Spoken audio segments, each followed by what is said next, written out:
Começa agora, Me Pega no Colo. Me pega do colo. Olá, eu sou a Fra Benedetti. Eu sou a Cris Cruel e esse é o Me Pega no Colo, o podcast do Programa de Pós-Graduação em Saúde Materno-Infantil da Universidade Franciscana. Na Central Técnica, Clenilson de Oliveira e Lucas Acosta. O Me Pega no Colo é desenvolvido na rádio Web UFN. Hoje nós vamos conversar sobre a amamentação sob o olhar da fonoaudiologia e da odontologia. Então, passa o seu café, aqueça a água para o chimarrão, porque para o nosso bate-papo de hoje nós temos duas convidadas que são especialistas nas suas áreas. A odontopediatra Fabiana Papaléu e a fonoaudióloga, intensivista e neonatologista Gessandra Malta. Sejam muito bem-vindas. Bem-vindas! Bom demais estar aqui. Uma delícia! O nosso papo hoje vai ser bem importante. O tema da amamentação sempre nos interessa. Nós já gravamos alguns episódios sobre a amamentação e é um tema, né, Fran, que nunca se esgota. Não, é sempre recorrente, né? As dúvidas são sempre as mesmas e hoje a gente tem novidade, né? Vamos Porque avançar. a fonoaudiologia não tinha aparecido aqui no podcast ainda. Não, vamos ver. Mas eu vou começar conversando com a Fabiana. Pode ser, Fabiana? Pode.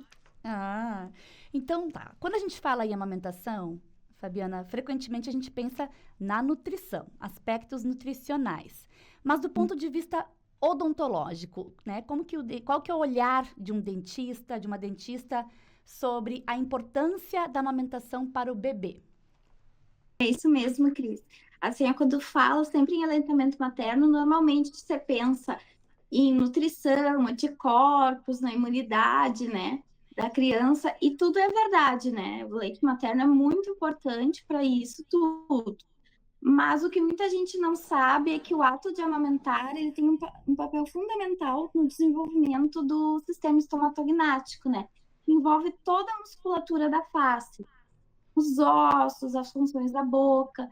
Então, assim, quando o bebê, ele mama, ele faz uma força tremenda, né, naquele ato de sucção, que é a sucção ativa que a gente fala, e essa sucção, ela estimula o desenvolvimento de toda a musculatura da face, né, e do maxilar, da mandíbula da criança, e formar a arcada dentária, né?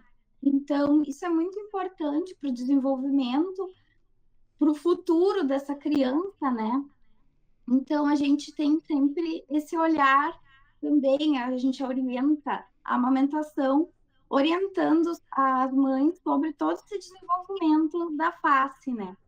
Para diminuir os riscos mais adiante da criança de problemas como mordida aberta, né? A respiração bucal. Tá, mas Fabiana, vamos ver se eu entendi. Você falou uma palavra bem difícil, eu não vou nem tentar repetir. Tá? Essa palavra aí que parece que é coisa de estômago. Estomatognático. Essa palavra difícil aí. É todo o sistema que ajuda na fala, na respiração, na deglutição, né? A musculatura toda da face. Da face. Mas se a sucção, o ato de amamentar, a sucção, produz esse efeito, que é um efeito de constituição da face, então não seria qualquer sucção com esse valor? Por exemplo, se a criança chupa chupeta, se a criança chupa mamadeira, se ela chupa qualquer outra coisa, não teria esse mesmo efeito? Por que a sucção no peito, que é essa amamentação, é diferente? Porque quando ela chupa na mamadeira, ela não faz força. O leite vem mais fácil. É diferente do seio. Que ela pode ver que quando a criança toma na mamadeira, ela toma bem tranquilo o leitinho, né? Mas quando ela mama no peito, tem crianças que chegam a suar, né? Porque eles têm que fazer mais força, aquele ato, e aí estimula tudo. Tá. É diferente. Agora, e o bico também. E se o pai ou se a mãe faz um furinho bem pequenininho para aumentar o esforço, não resolve? Fabiana, Não, é conta. a mesma coisa até para, assim, a mesma coisa do bico. Quando a pega ali, é diferente. Ele, porque a gente fala assim, para não desenvolver a mordida aberta, para não respiração bucal, porque a pega é diferente. Ele pega e aí fecha toda a boquinha para fazer, a linguinha fica acomodada ali, e aí para fazer o ato da sucção. É A diferente da posição da mamadeira. língua é A diferente. posição da diferente. língua e o movimento também, né? Porque na amamentação, o bebezinho vai fazer a protusão da linguinha, né? Bota a linguinha pra fora, baixa a linguinha, bota a linguinha pra cima, retrai a linguinha. Então, é um movimento todo circular na mamadeira, que mexe, né, toda a musculatura. Na Agora, quando verdade, é no bico e na mamadeira... Na verdade, a musculatura, durante a sucção, ela é recrutada vários músculos da face, né? É muito mais complexo. É muito mais complexo. A começar que a língua não é um músculo, né? A língua é um órgão com 8 músculos, intrínsecos e extrínsecos. Então, recruta muita dessa musculatura e dessa desenvoltura de esforço do bebê, para dar esse resultado, para não dar problema depois, quando a Fabi vier pegar essa criança. E aí também é importante falar que na mamadeira, daí mexe pouquinho os músculos, né? Vai mexer mais os bucinadores, que são poucos, e faz só um abre e fecha, assim, não precisa todo aquele trabalho de língua, de músculos todos, não é? Vocês sabem, gurias, em sala de aula, na graduação, quando eu trabalho aleitamento, muitas vezes eu falo assim, ó, quem aqui já tentou ordenhar uma vaca? não tô querendo comparar, não, mulheres com vaca, não é isso. Mas o fato é, alguém que não tem experiência vai ficar puxando ali o ubre, não consegue tirar nenhuma gota, porque a ordenha é um movimento típico, não é? É um movimento, assim, próprio que você consegue fazer a ordenha. Então, da mesma maneira, o bebê, né, gurias, ele já sabe sugar. Se ele nascer um bebê a termo, ele sabe sugar. Qualquer coisinha que aparecer ali pertinho da boquinha, ele vai sugar. Mas daí, conseguir ordenhar, conseguir mamar, efetivamente... A extração, né? A extração do leite é um movimento tão próprio e é um movimento muito mais exigente. A gente ainda não conseguiu, né, gurias, produzir um material que reproduza essa experiência de amamentação. Nem a chupeta e nem a mamadeira consegue. E olha que tentam nos vender. Tentam nos vender. Então, vamos aproveitar então para ouvir, né, sobre a importância e a atuação então da fonoaudiologia também nesse processo de amamentação. Conta para nós, Gessandra. Então, pegando o gancho do que a gente já está falando, a amamentação, a sucção em qualquer bico artificial, quer seja na chupeta, quer seja na mamadeira, é um movimento verticalizado, é um movimento de acalento. Esse movimento não extrai nada. Quando esse bebê suga o seio materno, ele recruta vários músculos da nossa face, da face do bebê, e ele faz um movimento excursionado. Mandíbula se movimenta, língua excursiona, masseter, que é um músculo grande que a gente tem cortando o nosso rosto, orbicular de boca, toda essa musculatura, ela age de forma coordenada. E se ela não estiver coordenada, as outras funções estomatognáticas, né, que a gente já falou aqui, que é um nome meio complicado aí para o nosso ouvinte, mas a função estomatognática é o quê? Respiração, deglutição, fala, sucção. Então, assim, são funções que elas precisam estar coordenadas desde o bebê ali, piquititinho. E aí é por isso a importância da fonoaudiologia, né? Porque até então a gente ouve muito falar de amamentação, a pega do bebê, a produção, o encaixe, posição.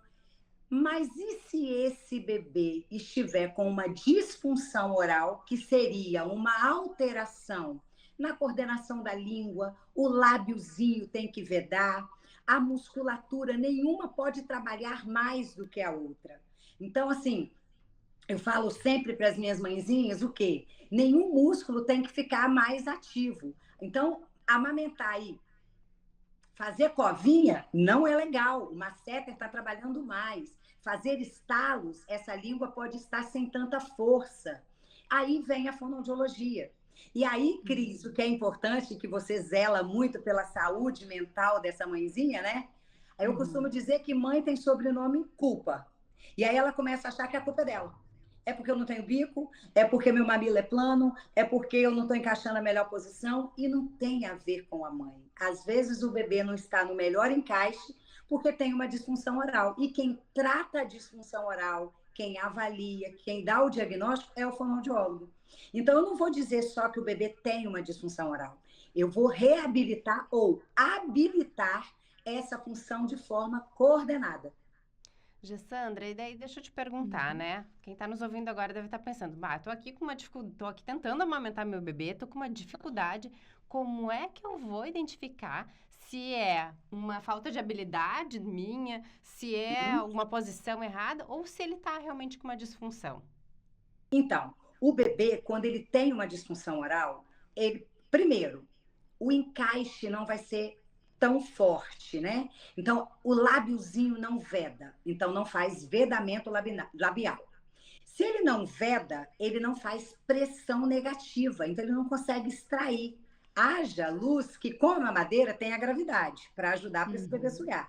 Mas no seio materno não tem a gravidade. Então ele precisa fazer pressão. Lábiozinho tem que estar bem vedado. Então, se ela ouve um barulhinho de arzinho entrando, tá faltando vedamento nesse lábio. Se durante a amamentação o bebê começa a fazer estalinhos, essa língua não está bem canulada, excursionando bem. Se começa a fazer covinha, também não é legal. A língua não está fazendo o efeito, o lábiozinho não está, começa a sobrecarregar um músculo que chama masseter.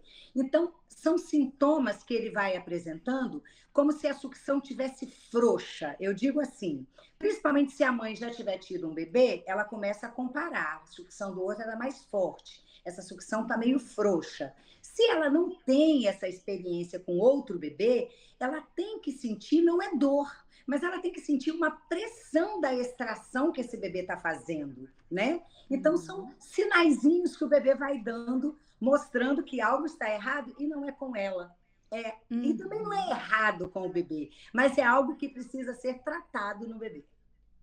Eu costumo dizer, né, Gessandra, que é uma coreografia, assim, né? Um par ali que está iniciando uma dança. Exato. E que com cada bebê, essa dança tem que ser reaprendida. É uma nova música. Nasce um novo bebê, uma nova música que passa a tocar. E a gente leva um tempo também, né? Para entrar nesse compasso, para que os ritmos também estejam ali bem alinhados. Então, é natural que no começo haja um estranhamento, alguma dificuldade. E eu acho que a gente tem que estar muito atento à persistência, não é, gurias? Assim, aquilo que persiste, assim. Então, tem os sinais, claro, no bebê, no desenvolvimento do bebê. A gente falou até num programa aqui anterior sobre a quantidade de fraldas com xixi que a gente precisa trocar, né? Para saber que o bebê tá amamentando, tá hidratando. Tem o desenvolvimento do bebê e tem também esses sinais, então, ali que podem ser observados no ato da amamentação, né? E eu falo sempre que a amamentação ela não pode ser prazerosa só para o bebê que está sendo nutrido. Tem que ser prazeroso para essa mãe. Então, essa mãe, a gente tem que desmistificar que dor é normal. Dor não é normal. Dor para amamentar não é normal. Então, se tem dor, vamos ver um sinal de alerta, que pode estar tendo uma disfunção oral, pode estar tendo uma pega que pode ser melhorada, e às vezes você ajusta essa pega, mas o bebê ainda não consegue se ajustar. Então, são vários sinais que o bebê dá para essa mãe, e essa mãe, tendo pelo menos uma noção de que existem posições que favorecem, tem a posição tradicional, a posição invertida, e muitas mães vão se identificando cada uma com aquela posição. Então, desmistificar que dor é normal e que a culpa está sempre na lactante, né? A lactante não é culpada. E, às vezes, o lactente também não é culpado, né? É preciso que esse ajuste seja feito da melhor forma e a fonoaudiologia vem para ajudar nessa díade, mãe e bebê. Acolher essa mãe e ensinar esse bebê a mamar. As gurias trouxeram hoje, né, Fran, a complexidade desse contexto de amamentação aqui, sob o ponto de vista de uma dentista e de uma fonoaudióloga.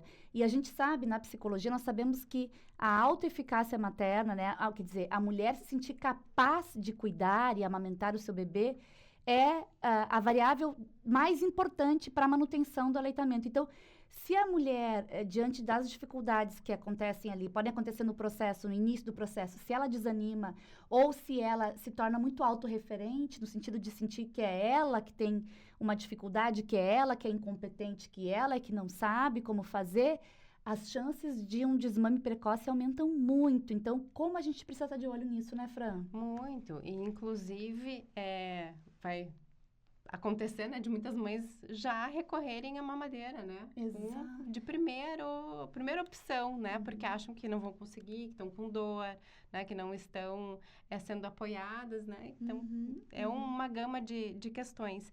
Mas aí eu até queria perguntar para a Fábio que situações, né? Que problemas vão chegar para ti quando isso ocorre, né? A mulher acabou desistindo de amamentar, né? Porque não teve uma rede de apoio de profissionais ou ninguém orientou corretamente, ninguém fez um encaminhamento. E aí esse bebezinho chega mais tarde lá para ti com que problemas odontológicos? Assim, ó, geralmente, eles, às vezes, tem uns que não desenvolvem, porque depende também, não vários fatores, né? Já tem a genética e tudo. Mas, assim, ó, crianças que, geralmente, eles têm a mordida aberta, a face mais alongada, sabe? Ficam porque não desenvolve a musculatura, né? E aí, ou a atresia da maxila, a maxila que não cresce e fica pequenininha, aí a gente tem que entrar com o aparelho para abrir, né? Aí não desenvolve as arcadas, né? E a respiração bucal, porque às vezes dão bico, mamadeira, às vezes a criança não tem o selamento direitinho, né, durante a sucção, e aí desenvolve a respiração bucal. Esses problemas que são que mais frequentemente aparecem, assim. E é tão interessante, né, que a gente começou falando que aleitamento não é só nutrição, mas ele vai interferir na nutrição também mais lá adiante, porque a gente sabe que esses problemas, né, de arcada dentária, de má respiração, de respirador bucal, oral, vão interferir, inclusive, na textura da alimentação que essa criança vai consumir, né? Essas crianças normalmente não vão ter força para mastigar, vão comer mais alimentos pastosos. Aí a gente vai ouvir muito aquela frase, né? Ah, meu bebê, ele não mastiga, não engole a carne, mas ele chupa. Bom, então ele gosta da carne, mas tem alguma coisinha ali que está dificultando com que ele faça a mastigação com eficiência. Então, é para muito além, né? Tem toda a questão da fala também que atrapalha né, mais adiante. Então, não é o aleitamento é muito amplo, né? Não dá pra gente conversar aqui só O impacto é enorme. Isso. Gessandra, você também percebe, assim, as crianças com dificuldades relativas à fala, por exemplo, que vão a fonoaudiólogo no futuro em virtude de falhas aí no processo de aleitamento? Então, como vocês falaram no início, e a Fabi pontuou muito bem, essa força exigida do bebê, nessa complexidade de recrutar músculos, em especial a língua, a nossa fala nada mais é do que movimentos de língua. Então, é língua no céu da boca para pronunciar fonemas, é língua entre o dente e a gengiva, é lábio com lábio. Então, toda essa musculatura é preparada no processo de amamentação. Lábio vedado, fazendo aquela forcinha para fazer a pressão, língua movimentando embaixo do mamilo, é como se esse bebê estivesse fazendo uma musculação. Então, preparando lábios fortes para falar mãe, para falar bola. E aí, essa língua para futuramente falar trabalho. Brasil, eu preciso de língua forte e vibrante, eu preciso de lábios fortes e tonificados para fazer vedamentos labiais. Isso tudo é começado desde a amamentação. Musculaturas bem preparadas, musculaturas tonificadas, então fala com muito mais fluência, né?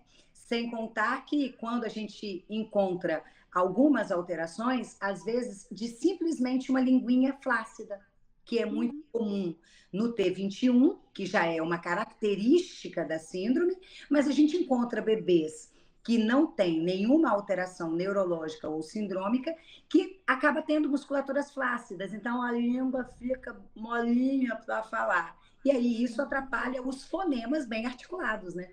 Que é uma musculatura trabalhada desde a amamentação. Nossa, eu acho que depois desse programa aqui, ninguém mais tem dúvidas sobre o valor, especialmente nesse aspecto muscular, né, ósseo, constitutivo da face, formativo. Eu sei que também, assim, até extrapola aqui o que a gente está conversando, mas tem aspectos posturais, né? Então, dessa continuidade da coluna vertebral, de todo um posicionamento ósseo. Ninguém vai ter dúvida mais sobre o valor, sobre a importância do aleitamento ao peito, né, Fran? Não tem como. É um olhar muito integrado que a gente acompanha bem direitinho o desenvolvimento do bebê, né? Demais, muito bom. Agradeço muitíssimo a participação de vocês, meninas. Foi ótimo. Muito obrigada. Gente, Temos um programa. Pode falar, Sandra. foi Quero muito te ouvir. E eu costumo dizer que a amamentação é linda, mas ela não pode ser romantizada. É um ser imperfeito, dando o seu melhor para o ser que ela mais ama, que é aquele tiquinho de gente que é a razão da nossa vida. Ai, muito bom ouvir vocês. Valeu, meninas. Temos um programa, Fran? Temos um programa, Cris. Acompanhem nas redes sociais, enviem os temas e convidados que vocês gostariam de ouvir no Me Pega no Colo. O meu Instagram é @fran_jbenedetti e do programa de pós-graduação é @ppgsmiufn.